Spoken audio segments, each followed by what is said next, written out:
อันนี้จะขายของนะครับเนาะฝนตกบรรยากาศฟ้าครึ้ม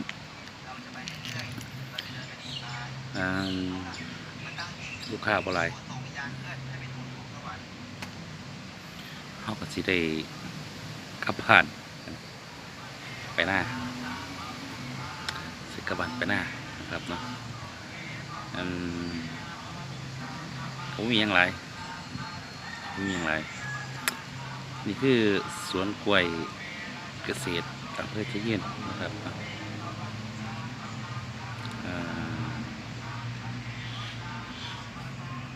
ับ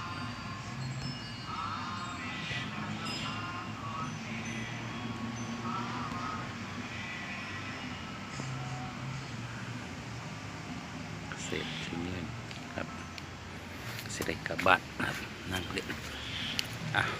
คือบรรยากาศรถท้องนะครับเนาะ สดๆเลยครับยังไงฝนตกฟ้าครึ้มครับมื่อนี้ได้กลับบ้านครับมันกลับบ้านครับผมมีอย่างลูกค้าผมมีตัวหนึ่งมันนอนอยู่หันครับเจ้าเมียงเดี๋ยวมาถ่ายเบิ่งไหมนะครับเนาะเจ้ามันนี่เสาไฟของครับเป็นเวลาเที่ยงพอดีครับอะไรก็มันนี่ก็สิไปหน้าครับมันนี่สิไปหน้าขายของเสร็จแล้วเสร็จไปหน้าครับผมสวัสดีครับ